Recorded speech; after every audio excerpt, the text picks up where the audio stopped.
Okay, today I'm going to be doing the Unit 4 textbook, which is on arithmetic and geometric sequences.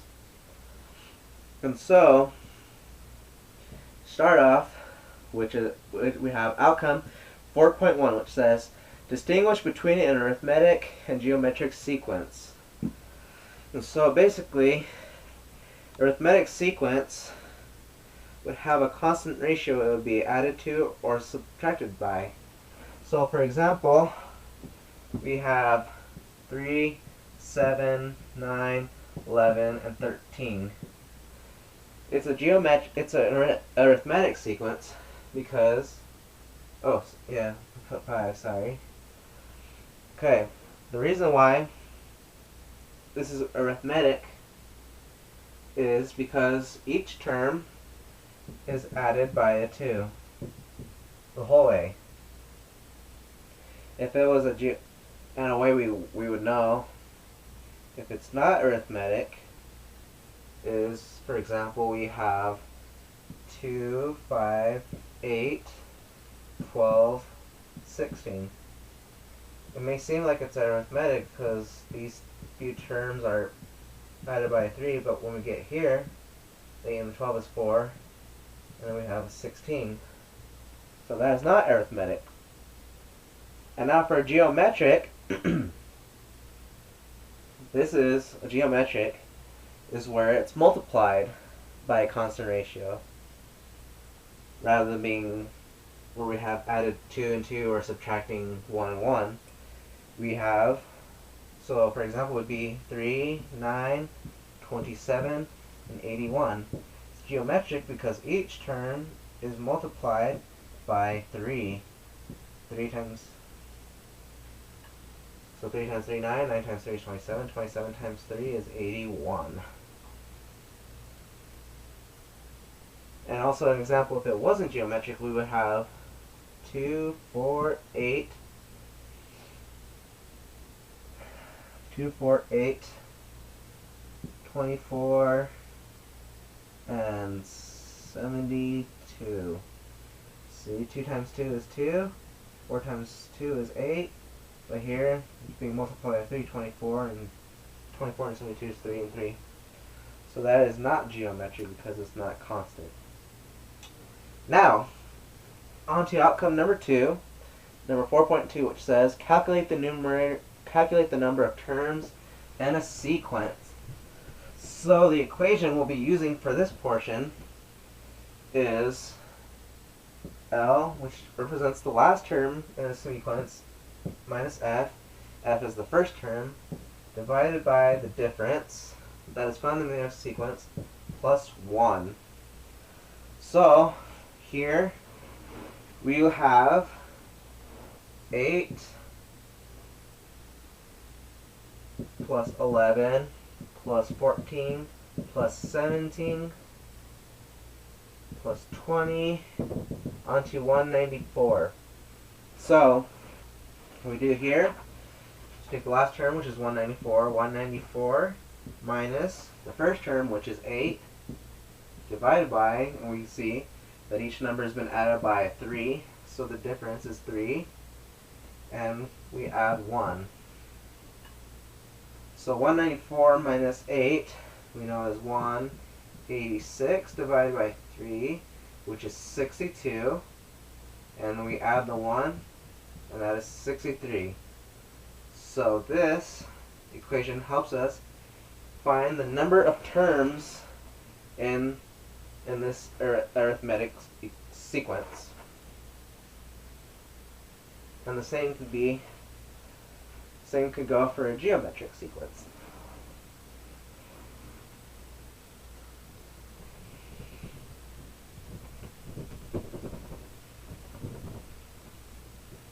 Alright, and the next one, outcome 4.3, and that is asking us to help to find the nth term of a sequence. So we are going to do an arithmetic one.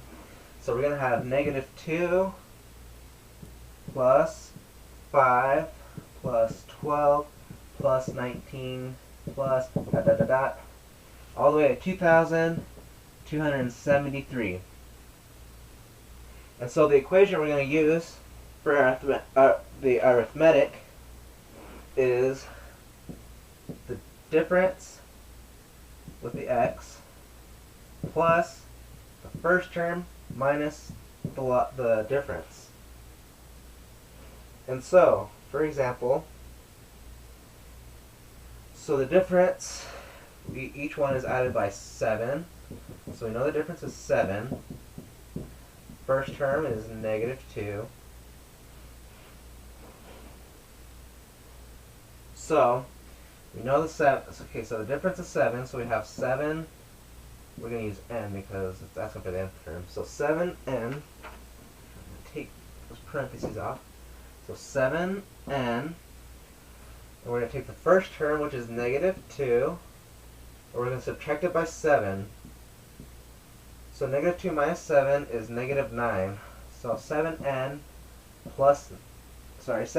minus 9 helps us find the nth term of arithmetic sequence. And now we're going to find out how to find the nth term for a geometric sequence. And so the numbers we are going to be using will be 4, 12, 36, 108, to 236,196. And so we can see each of these terms is times by 3. And so the equation is going to be different than the arithmetic one. Here we're going to have a times r to the n minus 1th power. So the a is going to represent our first term. The r is the ratio that each the ratio that each number is being times by. So the ratio is 3. And so here we got 4, which is the first term, 3, which is the r, and then we got n minus 1. We just add the n minus 1.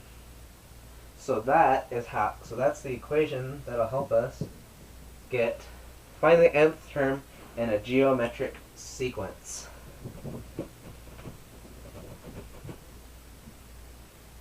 The next outcome says, compute the sum of a given sequence including both finite arithmetic and geometric as well as converging infinite and geometric sequences. Alright, so first we're going to do an arithmetic sequence. And so we're going to use 1, 3, 5, 7, to 49. Let's see, the equation that was going to help us here is the first term plus the last term times the last term minus the first term divided by the difference found in the arithmetic equation plus 1 divided by 2.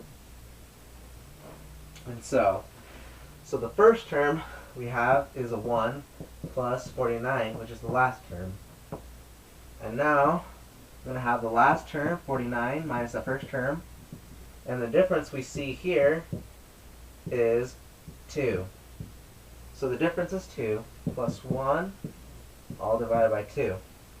So we have 50, and we have 48 over 2 plus 1 divided by 2.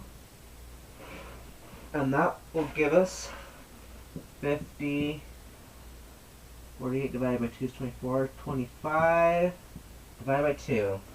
So we have 12.5 times 50, and that will give us 625. So the sum of the equation, the sum of the arithmetic sequence shown here is 625. And now next, we're going to do the geometric sequence. And again, just like finding the nth term, it's going to be a little different. So here, we're going to use the numbers 4, 12, 36, 108, dot, dot, dot, 236,196. So instead of using that equation we used first for the arithmetic, we are going to do something different. So because the ratio is times each number here is times by 3, we're going to put a 3s, and s is going to mean the sum. And down here we're going to have s, so we're going to put equal signs. So here we're going to have 4 plus 12, so for the sum, which is the original, we're going to have 4 plus 12 plus 36 plus 108 plus dot dot dot dot 230,696. And on the top we're going to have 12, 36, 108 plus dot dot dot dot 236,196. And also here we're going to times this number by 3. And so that gives us 708,588. And so we're going to subtract these everything in the middle cancels out, so all we are left with is 2s equals 708,588 minus 4. And so we're going to do the math there, which gives us 708,584. 2s equals 2s. We want to get s by itself. We're going to divide both sides by 2. So s is going to be 354,292. And so that there is the sum of a geometric equation. That is how we can figure it out. And now we're going to do an infinite sequence. Finding the sum of an infinite sequence. So we're going to use the numbers 100, negative 10, plus 1, plus 1/10. And so here, so we gotta find the ratio, constant ratio that they're being times by. And so here we know that each number is being times by negative 1/10.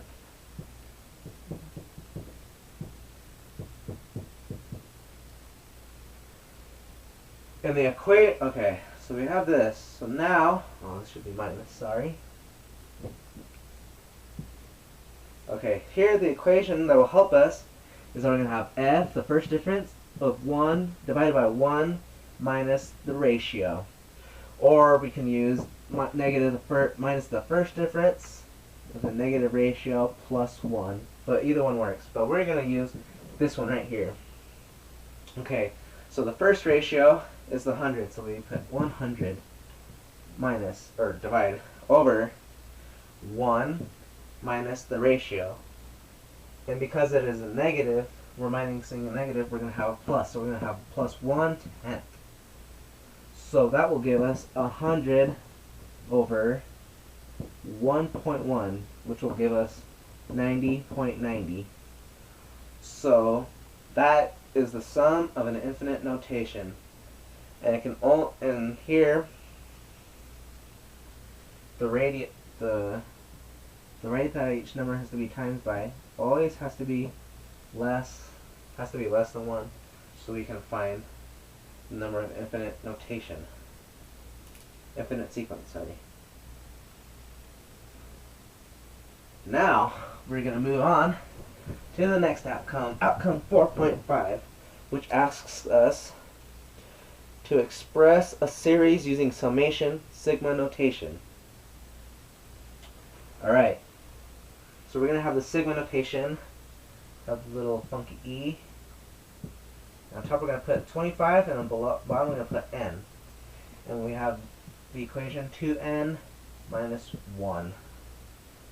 Okay, so in order for us to find the first number in this series, is that we'll plug in a 1 for the n. So we have 2 times 1, which is 2 minus 1. So we know that it's 1. And we just do the same. We keep going up by each number until we hit 25.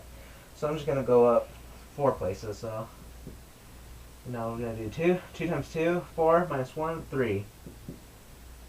3 times 2, 6 minus 1, 5. 4 times 2 minus 1, 7. So dot dot dot dot. Now we're going to put 25. So 25 times 2, 50 minus 1, 49. So that is our last term in this series. And now we're going to want to find the sum. So because we know the difference, the first and the last term, we can now use the equation to help us find the sum of an arithmetic equation. So here we go. So we're going to have 1 plus 49 times 49 minus 1 divided by 2, which is because it's the difference, plus 1 divided by 2. And so because this is the same as we've done before, we're going to have 50 times 12.5. It will give us 625. So using that sigma notation gives us, helps us find the sum of the series. And as an example, we're going to have sigma 21 n equals 1 with 6n plus 3. So we just plug in the numbers into there. So 6 plus 3, 6, 9. 2 times 6, 12 plus 3 is 15. We're going to go on for a little bit. So 3, 18, so we got 21. 4, we're going to have 27. We're going to go dot dot dot into 129. So here we're going to have 9 plus 129.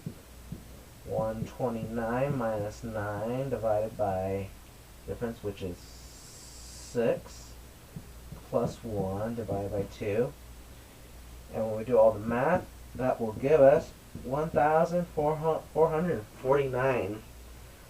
So this sigma notation gives us a series, and the series will give us, and when we have a series, we can now figure out the sum. And now we're going to go into our last outcome, which is 4.6, and it's asking use sequences in series to represent and solve real world problems. And so here we're going to say the theater has 1 balcony, and the first row, this balcony has 28 seats. Second row has 32 seats. And the third row has 36 seats. And so we want to know how many seats would be in 20 rows altogether. And so, because we know the first 3 numbers in the series, we're going to put them down. So we're going to put 28 plus 32 plus 36. And now, so we want to find out so for this, we want to figure out what we could get for how we're going to get the last term to figure out how many rows. So we can use the summation equation. So to help us do that, we're gonna use the formula for finding the number of terms. Oh, sorry, I meant finding the nth term. So we want to find the last one.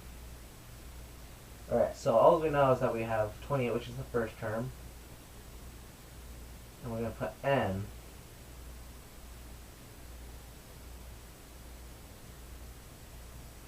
Hold on. Sorry. The first number should be the difference. Each difference is a 4, so we have 4n. And because we're adding, we're going to have a plus. So now we got to figure out 4 times 1, what? So we have a 4 because we're going to put a 1. So what number can give us a 28? And that is 24. And so we're going to check to make sure it's right. So we're going to have, so 32 is the second number, so we're going to plug in 2. So 2 times 4 is 8, plus 24, 32. Okay, so now we know that 4n plus 24 is correct. And now because we have this, we can use sigma notation to help us out.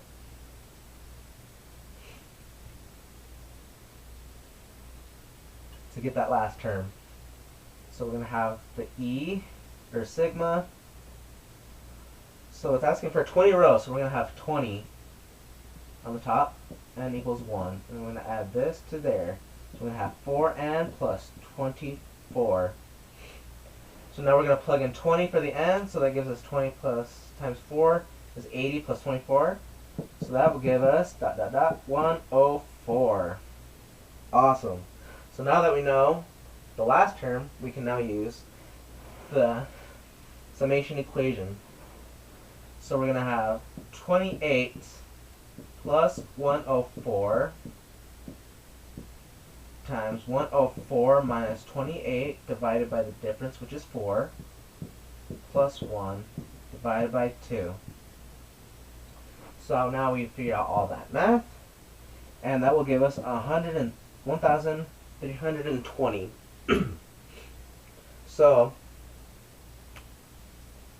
now we know how many seats are in 20 rows. So 20 rows in this theater balcony gives us 1,320 seats.